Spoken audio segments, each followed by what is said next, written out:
do Filho e do Espírito Santo. Amém. Queridos amados cristãos ortodoxos, lemos hoje no Evangelho, de acordo com São Lucas, a narração da cura dos 10 leprosos. Nosso Senhor e Deus Salvador Jesus Cristo estava passando, aproveitando o caminho pela Samaria, para passar de Jerusalém para a Galileia. E muitas vezes Nosso Senhor realizava essa travessia, passando pela Samaria para ir da Galileia a Jerusalém, ou de Jerusalém para a Galileia. Nós sabemos exatamente, através das excursões religiosas e históricas, que todos podem fazer peregrinando à Terra Santa, exatamente o local onde houve a cura desses 10 leprosos, onde houve esse evento maravilhoso. Isso faz parte de um dos pontos onde as pessoas que visitam a Terra Santa e são orientadas por seus guias espirituais a verem entre vários lugares onde houve a cura desses 10 leprosos. Os leprosos na sociedade naquela época viviam de maneira completamente expulsos e estrangeiros à sociedade devido ao contágio da doença. Não por motivo de ódio ou motivo de rechaço a eles, mas por uma questão de sanitária. Eles viviam em montes e nas fendas desses montes, em buracos e fendas, onde eles eram descidos através de polias para ali ficarem protegidos, e recebiam de tempos em tempos ali comida e bebida. Portanto, realmente, se vocês já viram os filmes antigos que mostram a respeito da história de Jerusalém, filmes como Ben-Hur, por exemplo, um grande clássico, mostra-se muitas vezes nessas cenas essas montagens que reproduzem na realidade como viviam os leprosos naquela época. Uma realidade bastante terrível para eles, porque além de viverem sob uma doença mortal, sem cura e epidêmica, viviam isolados da sociedade, vivendo como animais em fendas. E foi exatamente numa dessas travessias, quando Nosso Senhor passava pela Samaria, que de uma dessas fendas, no meio dos montes, quando esses leprosos viram que ali estava passando um homem que, pelos boatos que eles escutavam, era um homem dotado de poder de cura, começaram a gritar incessantemente desta fenda: Senhor, tem misericórdia, Senhor, tem compaixão de nós, Senhor, cura-nos, Senhor, ajuda-nos. E então Nosso Senhor, movido de compaixão, cheio de compaixão, ternura e amor, parou sua travessia e disse a esses leprosos: apresentem-se ao sacerdote. O motivo pelo qual Nosso Senhor disse isso a eles, sem mencionar nenhum tipo de cura, se havia curado eles ou não, é porque a lei de Moisés, ela exigia de que quando o homem fosse purificado da lepra, por algum motivo milagroso fosse curado, quem daria testemunho à sociedade e verificaria se realmente houve a cura e de que maneira realmente poderíamos garantir que esses homens poderiam ser reintegrados à sociedade, era o sacerdote. Quando havia cura de um leproso, por algum milagre, então as pessoas se dirigiam ao sacerdote, ele analisava, olhava as orelhas, os lábios, o descamar da pele, se havia sido regenerado, e então fazia o rito de purificação e reintegrava este homem à sociedade, ou esta mulher. E foi assim que Nosso Senhor simplesmente disse a ele: apresentem-se aos sacerdotes, fazendo que cumprisse a lei de Moisés, e se fossem apresentar aos sacerdotes, era um indício de que chegando lá estariam curados. E assim foi. E imediatamente começaram a caminhar de Nosso Senhor rumo a Jerusalém. Imediatamente, já nos primeiros passos, houve o efeito curativo do poder salvífico de Nosso Senhor, que reverteu a lepra. Suas orelhas, seus lábios, suas peles, todas foram regeneradas ao ponto de terem peles como a de bebê. Nós sabemos que quando uma pessoa é curada de uma doença assim, a pele que nasce por cima é uma pele tão lisa e maravilhosa, macia como a de um bebê. E logo começaram a caminhar rumo a Jerusalém, e imediatamente, não muitos segundos depois, já viram que estavam curados e poderiam ir apresentar a seus sacerdotes. Entretanto, um deles logo pensou: não há nada que me obrigue a ir imediatamente voando para Jerusalém. Afinal de contas, os sacerdotes sempre estarão ali. Mas e esse homem? Esse homem pode ser que nunca mais eu veja na minha vida. É necessário que eu volte e agradeça a ele de todo o meu coração por aquilo que ele fez. De fato, este, diz o Evangelho, era ainda um samaritano, voltou ao Senhor, ajoelhou-se em seus pés, prostrou-se diante dele e clamando dava graças, louvando e glorificando a Deus pela cura que havia recebido. E Nosso Senhor então perguntou: mas na verdade não eram 10 que foram curados? Onde estão os outros 9? Vá em paz, a tua fé te salvou. Não que Nosso Senhor aqui havia se aborrecido e havia retirado a cura dos outros. Não, não é assim a maneira com que Deus age. Deus não retira os dons que nos dá. Mas naquele momento, houve algo que aconteceu com este homem que foi grato. Quando Nosso Senhor disse a ele: a tua fé te salvou, significa que espiritualmente, além da cura da lepra que os outros também tiveram, compartilhando a mesma cura com ele, este homem recebeu crescimento espiritual. Este homem recebeu, portanto, dons extras espirituais por ter voltado e ser grato. E é por isso, meus amados queridos cristãos ortodoxos, a gratidão é a pedra de esquina, a pedra de canto que é fundamental para toda a nossa vida espiritual. A gratidão em si mesmo é um tesouro escondido, no qual toda a nossa vida espiritual tem como fundamento. É por isso que nossos santos padres nos admoestam tanto em relação a esse tema da gratidão. Os outros receberam a cura da lepra, Nosso Senhor não revogou isso de maneira alguma, Deus não age por vingança de maneira alguma, porque não foram agradecidos, Deus não removeu a cura deles. Mas esse homem aqui recebeu as palavras do Senhor: vai em paz, a tua fé te salvou. Significa que além da cura da lepra, algo aí fez com que esse homem crescesse espiritualmente para um nível superior. É por isso que a gratidão sempre faz com que nós possamos estar subindo espiritualmente e elevando-nos. Todas as quedas da criação sempre ocorreram pelo fato da ingratidão permear a mente de um homem. Primeiramente foi assim com Lúcifer. Lúcifer tornou-se Satanás porque ele era uma pessoa incapaz de dizer a palavra obrigado. Então a sua mente se obscureceu e ele passou não mais a ver as suas qualidades. Como o anjo, que era o maior dos anjos, o mais bonito, o mais esplendoroso, o mais brilhoso, ele apenas começou a ver em sua mente a seguinte realidade: eu não sou como Deus. Me sinto injustiçado. Deus não me fez como Ele. Deus é Deus e não me fez tal como Ele.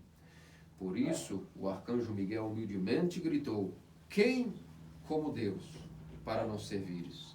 Quem és tu para te achares digno de ser como Deus, sendo tu uma criatura? E é por isso que Satanás passou a não ver mais os seus dons maravilhosos, mas sim, a única coisa que ele podia ver em sua ingratidão foi uma mente turva que só via o que ele supostamente não tinha e sentiu-se injustiçado por Deus por não ter isso. Da mesma maneira, nós vemos todos os israelitas e os hebreus, o antigo Israel, que quando foram libertados por Deus e o bastão de Moisés, de toda aquela escravidão do faraó e do Egito, levaram Moisés ao desespero humano, ao ponto de ele aborrecer-se tanto que desesperou-se diante desse povo tão cabeça dura, que já não mais viam as graças maravilhosas e operações que Deus fez em relação a eles, como retirar a eles com braço forte, matando os primogênitos do Egito, matando o filho do faraó, com braço forte levando-os ao Mar Vermelho, abrindo o Mar Vermelho em dois. Tudo isso passou a ser insignificante para o povo hebreu, porque então era um povo impossível de dizer a palavra obrigado. Simplesmente estavam pensando nos manjares que agora não teriam mais como tinham no Egito. E ainda que Deus fizesse chover maná do céu, e quando reclamaram que não havia carne, até codornizes caíram para eles, eles não paravam de reclamar, só murmuravam, e essa disposição de murmúrio levou eles a simplesmente blasfemarem a Deus, apenas vendo uma realidade distorcida de que eles não tinham o conforto do Egito e que tinham que estar ali livres pelo meio do deserto. Moisés foi levado ao desespero ao ponto de quase pecar e foi impedido de entrar na terra prometida por estar tão aborrecido com esse povo cabeça dura. Da mesma maneira, nós lemos em todos os serviços da Semana Santa que falam sobre Judas, dizendo: como pode ser tu, ó Judas, que estava no meio dos 12, eleito como um dos principais, e deixaste que a tua ignomínia, a tua paixão da avareza, a tua ingratidão levou-te à avareza, e a avareza levou-te àquilo que é simplesmente a traição do próprio Senhor. Significa que quando nós não temos a gratidão como estilo de vida operando em nossa mente, nós passamos a distorcer as nossas realidades e passamos a ver a vida sob uma unidade turva e que já não é mais existente. Não vemos o que temos, não vemos aquilo que Deus nos deu, ou que temos de graças, os talentos que temos, apenas vamos murmurando numa disposição doentia por aquilo que não temos, e isso nos causa grandes doenças espirituais. É por isso que, se formos analisar, nosso Santo Isaac o Sírio, seria muito ruim parafraseá-lo, mas separamos aqui, já temos traduzido em português em nosso combo de homilias de Santo Isaac. Na segunda homilia, Santo Isaac, para ilustrar isso que nós estamos falando, nos diz o seguinte em relação à gratidão. Sobre a gratidão a Deus, na qual há também lições elementares essenciais. A ação de graças do recipiente incita o doador a dar dons ainda maiores que os primeiros. Aquele que não devolve agradecimento nas pequenas questões é um dissimulado e desonesto nas grandes também. Se o homem está doente e reconhece sua enfermidade, sua cura será fácil. Se ele confessa sua dor, ele atrai sua cura. As dores do coração obstinado serão multiplicadas, e o paciente que resiste seu médico amplifica seu tormento. Não existe pecado imperdoável salvo não arrependido, nem tampouco nenhum dom que permaneça sem acréscimo, salvo aquele que é recebido sem gratidão. A porção e o quião do tolo é pequena em seus olhos. Significa que nada faz com que o doador do recipiente, ou seja, a ação de graça do recipiente, ou seja, do vaso que está recebendo dons, faz com que o doador dê mais dons ainda a ele.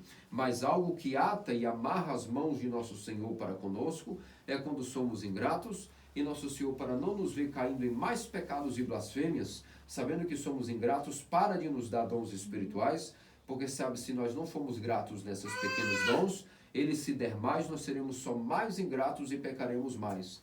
Vimos que a porção do tolo é sempre pequena aos seus olhos. Significa que ele nunca consegue ver de fato o que tem em si, sempre reclama como se fosse pouco o que ele recebeu. E ele tornou-se um tolo, e é por isso que Santo Isaac também em sua homilia 48, esta ainda não temos traduzido em português, felizmente vou ter que parafrasear Isaac, uma coisa terrível, mas por amor aos fiéis de língua portuguesa é melhor dizer do que não dizer. Santo Isaac em sua homilia 48 também complementa que aquele que tem uma mente grata, Deus sempre está carregando suas quedas espirituais, carregando e protegendo. Mas aquele que tem uma disposição de murmúrio, uma mente que sempre reclama, Deus automaticamente não sofrerá por ele, livrando de quedas espirituais. Santo Isaac complementa, dizendo que o que faz um homem que tem a disposição de murmúrio, atrai para si provações e grandes quedas e testes espirituais, para que possa ver que algo tem errado em sua vida. Já o homem que tem uma mente grata, uma disposição de gratidão, sempre está carregado pelo Senhor e sempre é liberto de suas quedas espirituais e sempre carregado pelo Senhor nas dificuldades e tem um coração nisso cheio de consolos devido às grandes consolações que a graça de Deus aumentará nele por ele ser grato. Por isso, meus amados cristãos ortodoxos, a gratidão é a pedra de esquina de toda a nossa vida espiritual. Nós sabemos, segundo nossos santos padres, que quando nós começamos uma oração, além de estar meditando no arrependimento, no perdão de nossos pecados, nós, antes de qualquer disposição mental, temos que começar a nossa oração com um sentido de gratidão. Quando nós estamos nesse sentido, São João Clímaco nos ensina: se quereis saber qual é a maneira de estar preparando a mente antes de orar, primeiramente arma-te com o sentimento de gratidão e automaticamente a tua oração fluirá naturalmente de ti. Nosso padre Rodion, de eterna memória, que faleceu essa semana, há poucos dias, teve o seu funeral ontem, era um homem acostumado, veterano da antiga Rocor, um dos veteranos do nosso sínodo, faleceu recentemente, ontem foi o seu funeral, e era um homem que sempre clicava muito nesse ponto. Quando nós, os júniores, perguntávamos a ele sobre qual a oração de Jesus, o que os santos antigos, São Filareto de Nova York, São João de Xangai, essas pessoas, o que elas falavam sobre oração? E Padre Rodion sempre nos contava, a oração em si mesma resume-se a uma só palavra, gratidão eterna a Deus. Se o homem tem gratidão, naturalmente isso é a oração de Jesus. Quando nós dizemos nos ofícios, glória a ti, ó Senhor, glória a ti, o que nós estamos dizendo em uma palavra? Graças a Deus, obrigado, Senhor, por tudo que fazes comigo. Quando nós iniciamos os ofícios, dizendo glória a ti, ó Deus, glória a ti, tudo isso significa louvado seja Deus. Tudo isso, essas doxologias, significam, na verdade, que nós estamos sendo gratos a Deus pelas maravilhas que Ele é, pelo Deus forte, o Deus de nossos pais e benevolente para conosco que Ele é. E, além disso, a oração das orações, o serviço dos serviços, aquilo que resume toda a nossa divina liturgia, as orações mais poderosas, a oração mais forte que pode existir, que chama-se divina liturgia, para o todo sempre ela tem um só nome que resume o que é a divina liturgia. Eucaristia, do grego eucaristia, que significa justamente ação de graças. Significa que para todos sempre a maior oração que um pode oferecer a Deus, a oblação, a ação de graças, significa Eucaristia, onde os ofícios para comer e beber o corpo e sangue de nosso Senhor significam ação de graças. A maneira que nós mais agradecemos a Deus por tudo que Ele nos fez como ortodoxos é estar presente na capela e apresentarmos para comer o seu corpo e seu sangue, participar do seu banquete, não sermos ingratos de dizermos que não temos tempo, estamos cansados, ou que os ofícios são longe, ou que os tempos são difíceis para levantar os ofícios. Ingratidão. Quando uma pessoa começa a dar desculpas para não frequentar o serviço divino, é porque essa pessoa já tem uma mente ingrata e automaticamente ela não consegue entender que a maneira mais eficaz de agradecer a Deus pelo que Ele é participar de sua Eucaristia, de seu banquete, e como agradecido que somos, correr para comer desse banquete que Deus preparou com tanto cuidado. Uma pessoa que recebe o convite para um banquete e não vai, ela é ingrata para com aquele que a convidou, porque ele gastou tempo, preparou, matou cordeiros, convidou convidados, preparou garçons, contratou funcionários e na hora a pessoa não foi. E isso, portanto, é uma grande gratidão. Por isso, a maior gratidão a Deus é a Eucaristia, a Divina Liturgia, onde, como gratos por tudo que Deus nos fez, ainda que somos indignos e nem merecíamos comungar, por gratidão, nos oferecemos humildes e humilhados e dizemos, eu sou indigno, Senhor, de quem dizer minha morada, mas diz uma só palavra e serei salvo, e aqui estou para ser grato ao que tu me chamaste a esse banquete, indigno que sou. Eis que minhas vestes me trairiam e serei expulso pelos anjos, mas apelando para a tua compaixão, eis que mesmo assim, sendo grato a ti, me apresento para o teu agrado, para a tua glória, para ser agradecido ao que tu preparastes a mim. Por isso essa é a mentalidade. Um homem que sempre está ingrato, automaticamente ele é orgulhoso. Mas o homem que é grato, o orgulho não tem como permeá-lo. Toda pessoa grata é humilde. Por isso que Satanás caiu do céu. Como Nosso Senhor dizia, Satanás é um homicida, desde o princípio vi ele cair do céu. Porque ele era ingrato e, portanto, tornou-se cheio de orgulho. Já uma pessoa que é grata, o orgulho não tem como tocá-la, porque isso é uma lei espiritual. Quando nós somos gratos pelas coisas mesmo pequenas que temos, nem que seja uma única coisa pequena, isso abre-nos uma força para, sendo grato, nem que seja a uma simples dom que Deus nos deu. Toda a nossa vida é cheia de problemas, cheia de tribulações, cheia de cataclismas, de tentações, mas se nós somos gratos pela pequenina coisa que Deus nos deu, o que acontece é que a nossa mente muda e passa apegada à gratidão, a essa pequena coisinha que Deus nos deu, automaticamente nossa mente se amplifica para ter força para passar pelas provações e consolos e graças espirituais passam a estar presente em nós e vemos as tribulações como outro prisma. Não como uma disposição de murmúrio que empobrece a alma, a enche de orgulho e automaticamente priva ela dos dons do Espírito Santo. Ao contrário, ainda que a vida do homem seja toda um lamaçal de tentações e tragédias, se ele é grato e consegue enxergar algo que ele tem de bom, que Deus deu a ele, a esposa, os filhos, qualquer coisa, a própria fé ortodoxa, todo o demais que é ruim e difícil, esse homem passa a ter força de ver as tribulações por outro prisma. Ao contrário, até pessoas que possuem tudo de bom, uma vida cheia de regalias, quando não aceitam alguma adversidade e passam a ter uma disposição de murmúrio, tudo que elas têm de bom elas nem veem, desprezam o que têm de bom e passam a viver infelizes, tristes, depressivas. Até os psicólogos atualmente chegaram à conclusão que as pessoas mais felizes, mais ativas, mais cheias de vigor são as pessoas gratas. Já as pessoas mais depressivas, mais fracas, mais, como diz em inglês, boring, ou seja, pessoas chatas de se conviver, pessoas entediadas, são sempre pessoas que não sabem ser gratas. Até na própria psicologia já há essa descoberta de que há que ser grato para ter a mente funcionando bem e vendo a realidade tal como ela é. Um homem ingrato, automaticamente, até pela psicologia, infelizmente será um homem que já tem problemas psicológicos e verá a realidade através de pensamentos esquizofrênicos. Por isso vejam quão séria é a lei da gratidão como pedra de esquina de nossa vida espiritual.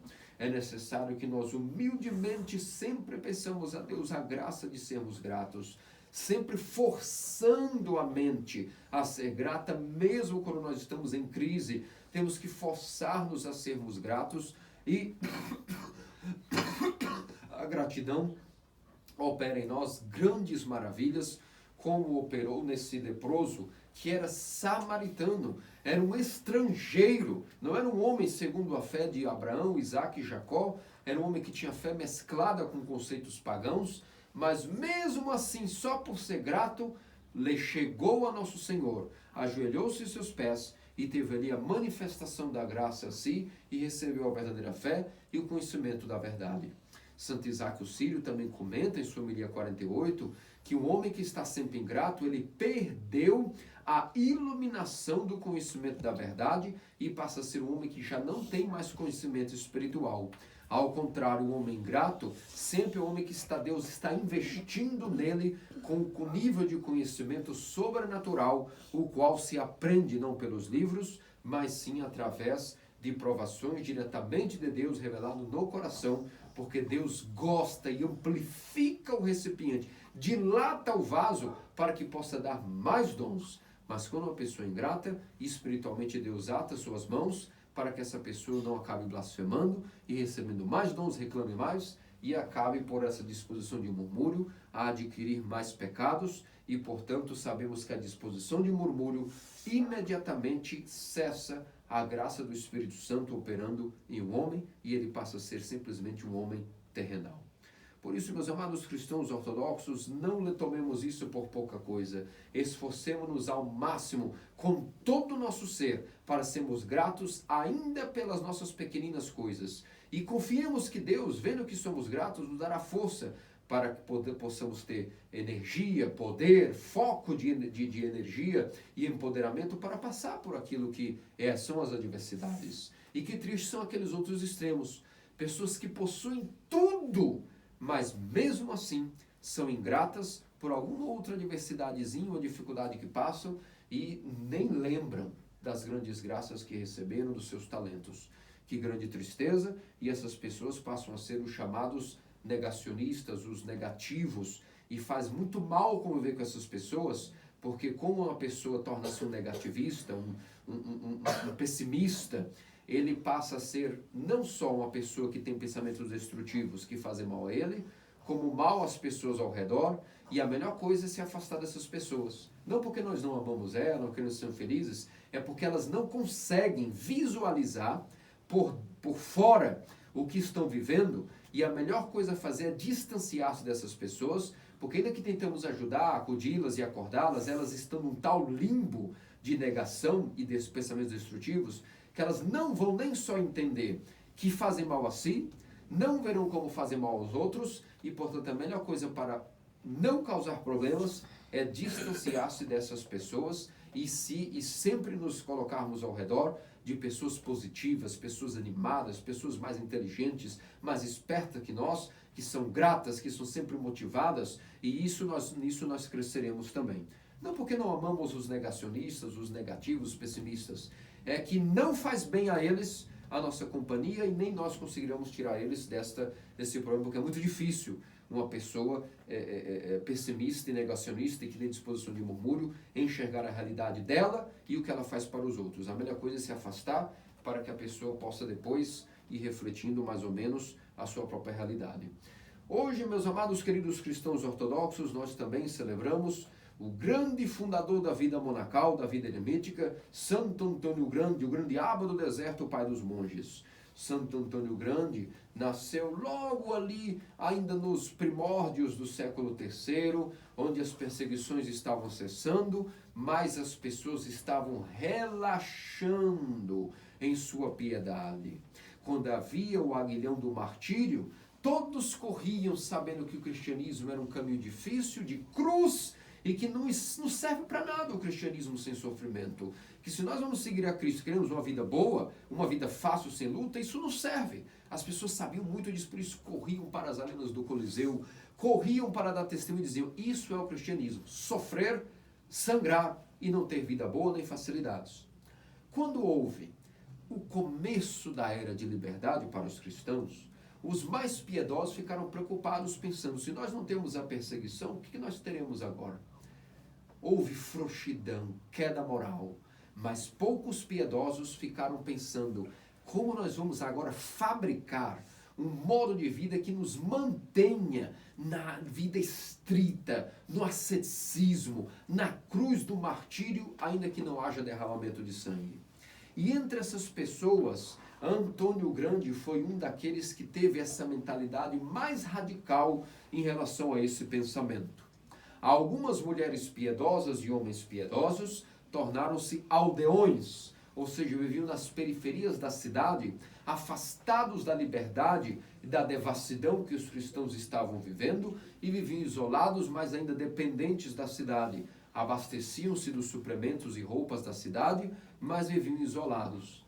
Quando o jovem Antão, aos 16 anos de idade, uma vez chega na igreja e escuta as palavras, se queres ser perfeito, vai, vende tudo o que tens e terás um tesouro no céu. Essas palavras arrebentaram tanto o seu coração, que ele imediatamente, órfão que era de pai e mãe, possuindo riqueza, deu sua riqueza aos pobres e ainda restava a sua irmã. E ele pensou, o que farei com minha irmã para que possa desvincular-me e correr para seguir a minha vida de renúncia? Ele arrumou virgens piedosas, deu a sua irmã a elas e abandonou o mundo. Abandonou o mundo primeiro em etapas. A primeira etapa que ele fez foi viver com esses aldeões. De um, narra Atanásio, de um aprendia a vigir e não dormir. De outro aprendia a comer pouco. De outro aprendia paciência e mansidão. De outro aprendia a oração incessante. De outro aprendia a estar sempre de pé, sentado e nunca deitado. De outro aprendia o silêncio. De outro aprendi o dom do discernimento, de tal modo que, vivendo entre vários aldeões, foi tornando-se já jovem o que se chamava um homem perfeito e foi, portanto, aí levado a um alto grau de santidade. Mas ele queria mais e, portanto, ele afastou-se dos aldeões e colocou-se num ermo, foi viver no meio dos cemitérios, de maneira inabitada, levando apenas pedaços de pão e um pouco de água onde fosse possível beber.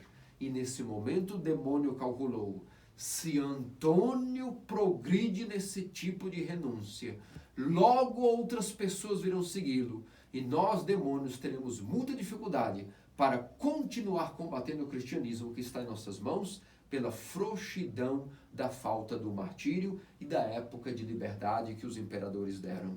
Os nossos planos fracassarão, os demônios ficaram completamente raivosos, e atacaram Antão no meio do cemitério com toda a fúria, a ponto de deixá-lo morto com o pulmão perfurado por suas costelas, completamente apavorado pelas ilusões demoníacas que pareciam feras gigantescas, pronto de pisoteá-lo com aquelas tentações e pensamentos demoníacos, as ilusões do demônio.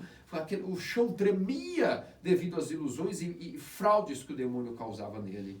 Mas ele, corajoso jovem que era, triste, beirando o desespero, não desistiu, já cansado dessas tramóias do demônio, gritou, se queres me matar e destruir, por que não fazes de vez?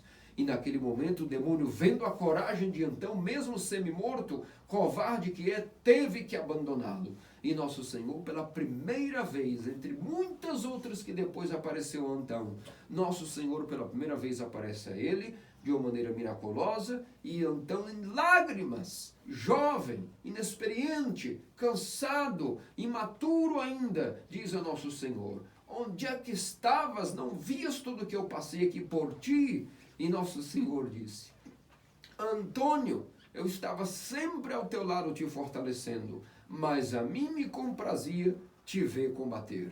E fortalecido por essa visão, curado de suas feridas por nosso Senhor, quis mais ainda. Isolou-se um castelo isolado, uma fortaleza militar antiga, fechou todas as portas com tábuas, pegou um pedaço de pão e pediu aos seus amigos que a cada 6 meses jogassem um pedaço de pão para ele. Os pães naquela época eram mais duradouros, mais substanciais, obviamente. Não é como os pães de hoje, que perecem fácil, não tem substância. Estamos falando de um pão antigo, um pão cheio de nutrição, um pão cheio de cereais. E dentro dessa fortaleza passava um riacho, uma mina, e então se fechou aí e viveu todo tipo de tentações e provações que o homem não tem como entender, por 20 anos seguidos. Entrou com 20, saiu com 40, quando chegou o momento de sair desse asceticismo. E sua biografia narra que ele possuía não mais peso por não ter feito exercícios físicos. Não estava com o corpo fraco, enfraquecido e magro por não ter comido. Sua aparência, ainda que possuía 40 anos, era a mesma face de que entrou com 20 anos de idade. Nada havia envelhecido. E a partir daí, Antônio quis inaugurar mais ainda um estilo alienado do mundo, e então perguntou ao Espírito Santo, rezou e foi andando para dentro do deserto, onde não havia nada, nenhuma só erva, nenhuma só alma, ninguém para consolo. E entrou, portanto, no Alto Egito, para além da Tebaída, e instaurou-se aí em um monte.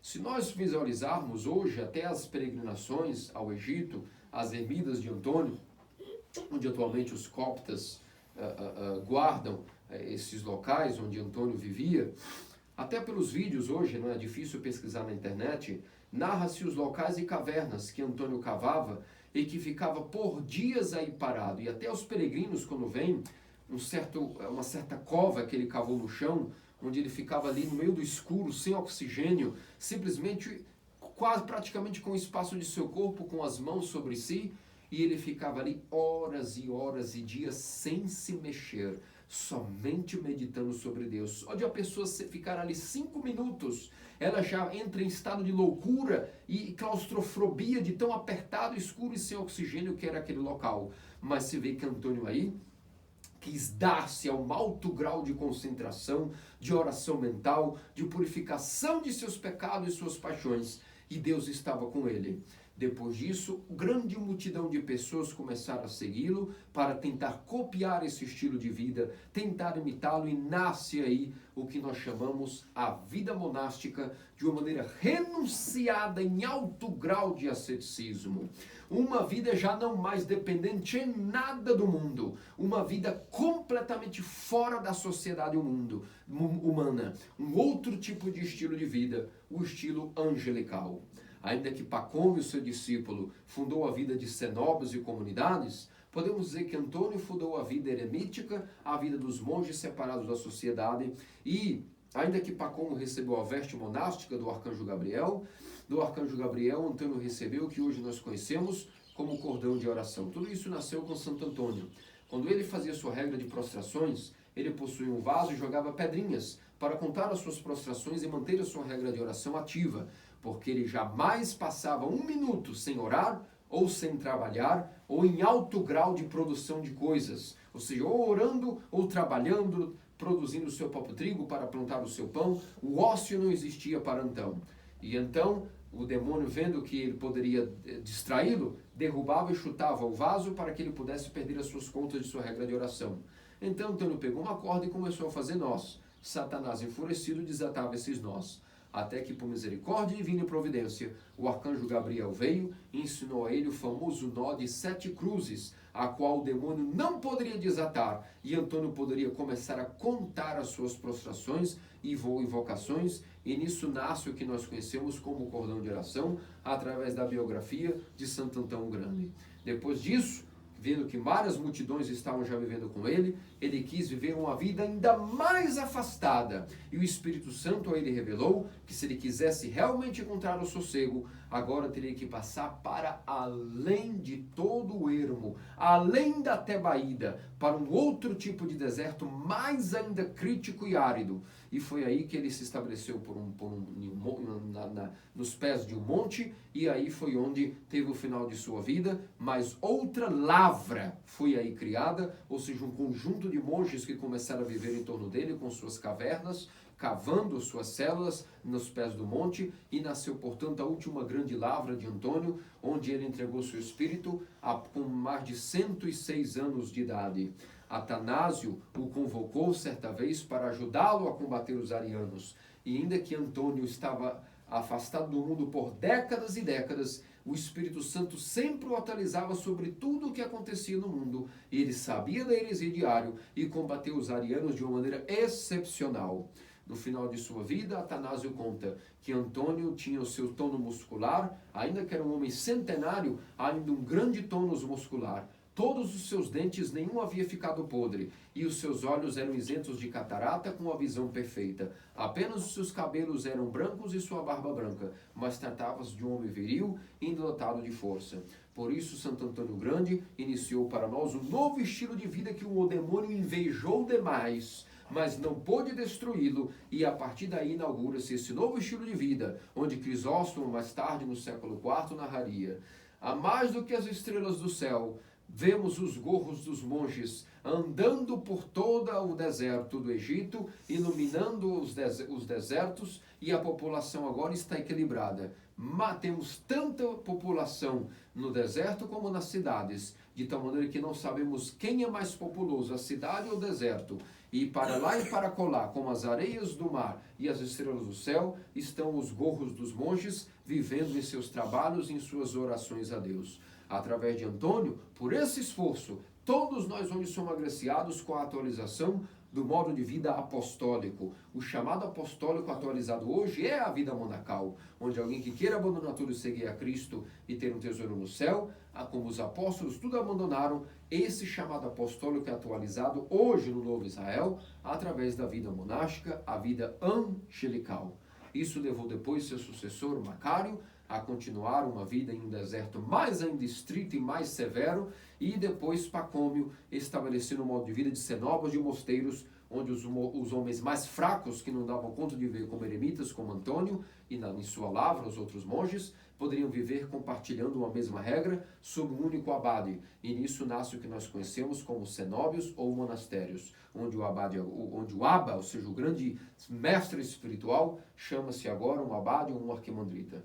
Portanto, amados queridos cristãos ortodoxos, temos hoje a comemoração de um grande homem célebre, um homem dotado da triste alegria do harmolip, como diz em grego, a triste alegria. Um homem que tinha até cicatrizes já em sua face, de tanto que chorava e soluçava os seus pecados. Isso porque um homem puro de coração, onde o demônio mesmo apareceu para ele quando ele era adolescente, foi tentado pela luxúria, o demônio da impureza, certa vez bateu em sua porta e ele abriu e disse: quem és tu, menino negro? Ele diz: eu sou o demônio da impureza, e assim apareço diante de ti. Menino, porque diante de ti eu não tenho poder, tu és puro de coração. E negro, para mostrar a minha imundície. E naquele momento Antônio fez o sinal da cruz, glorificando a Deus por aquela visão, tremendo, desesperado, e venceu para sempre essa tentação da luxúria. Um homem puro de coração, desde sua juventude, mas que mesmo assim constantemente acusava-se de ser o maior dos pecadores, e nisso derramava suas lágrimas incessantes, mas ao mesmo tempo, como se diz, os que visitavam a Emília não sabiam que era Antônio. Alguns diziam que viajavam dias de camelo para conhecer Antônio e pedir conselhos. Só de chegarem e olharem para ele, tinham todas as suas respostas respondidas, não precisavam abrir nem a boca e voltaram para suas casas felizes, já tendo as respostas. Outros diziam que mesmo que não conhecessem Antônio no meio daquelas centenas de monges, sabiam conhecê-lo quando olhavam que a face dele era mais alegre, mais cheia de alegria e inocente do que todos os outros. Portanto, o homem que nos deixou e a prova de que a grande purificação espiritual, a triste alegria, a alegria produtora de lágrimas, fruto da transfiguração do nosso ser, é possível e devemos seguir os passos de nossos santos padres. Ainda que Antônio foi chamado a esse estilo de vida, lembremos-nos que a santidade é para todos. E ele mesmo, quando foi tentado pelo pensamento já velho, de que ele era o mais santo de todos os homens naquela geração, ele foi levado à cidade e foi mostrado a ele que pessoas casadas ali vivendo na cidade, sob uma regra de vida de oração, de esmola e dividindo o seu salário em 3 partes para a igreja, para os pobres e para si, somente o pouco que tinham, e vestindo-se de negro e orando a Deus durante a noite, tinham mais santidade do que o próprio Antônio em mais de 40 anos no deserto. Por isso, não se assustem. Quando nós dizemos a vida de Antônio, a primeira coisa, em vez de as pessoas exultarem-se com essas maravilhas, muitos perguntam, sim, mas essa vida é uma vida inalcançável, uma vida assustadora, isso não é para mim? O que isso tem a ver comigo que vivo na cidade, trabalho, tenho minhas provações, tenho família, esposo, isso é inalcançável. Não, queridos amados cristãos ortodoxos. Essas orações de Antônio, a santificação que ele adquiriu, é o que abastece a vida de nós leigos no mundo. E é por isso que até hoje existem monges que, orando como baterias, carregam-nos de energia para que nós também possamos ter as forças do mundo. Por isso é uma mão que lava a outra, a igreja. A vida monacal é o espelho dos anjos para nós leigos. E nós leigos vivemos em prol de vivendo uma vida de santidade, geramos e produzimos filhos que futuramente serão os novos monges, os novos angelicais, e nisso o cristianismo vai um segurando o outro, tanto na vida leiga como na vida angelical, e nisso nós vamos juntos gerando santos para a igreja, e a igreja orando para que nós leigos também tenhamos força espiritual para viver também a nossa vida de santidade em nossas realidades. Se Antônio conseguiu esses extremos, não quer dizer que nós somos obrigados a segui-lo, quando dizemos sigamos os passos dos santos padres, de Antônio Grande, não significa abandonar o mundo e correr no meio de um deserto e enfiar-nos numa cova como ele. Mas em cada uma de nossas realidades, lavando, passando, cozinhando, trabalhando, cultivando, plantando, fechando negócios, ensinando os filhos, nós vamos adquirindo o mesmo grau de asceticismo de Antônio e com o exemplo de que assim como ele não desistiu em condições terríveis no deserto, por que nós vamos desistir de nossa santificação em nossos lares domésticos? Portanto, não é uma vida separada da igreja, é a vida da igreja que ilumina-nos para que nós também vejamos as nossas dificuldades por um prisma um pouco mais sóbrio. E lembre-se, um homem ou uma mulher que levam a sério a vida doméstica e suas funções como marido e mulher, cônjuge, pai, mãe, educadores, quanto mais educam seus filhos e os ensinam na santidade, santificam-se mais rápido que Antônio no deserto, como Deus já nos revelou várias vezes, desde que sejam fiéis aos votos do matrimônio, ensinem seus filhos a santidade, recebem em troco mais santidade e mais rápido que os próprios monges no deserto. E disso, nosso Senhor Deus Salvador Jesus Cristo, faça-nos dignos, pelas orações de Santo Antônio Grande, Nossa Puríssima Virgem Teotocos, Sempre Virgem Maria, e todos os santos cheios de gratidão a Deus.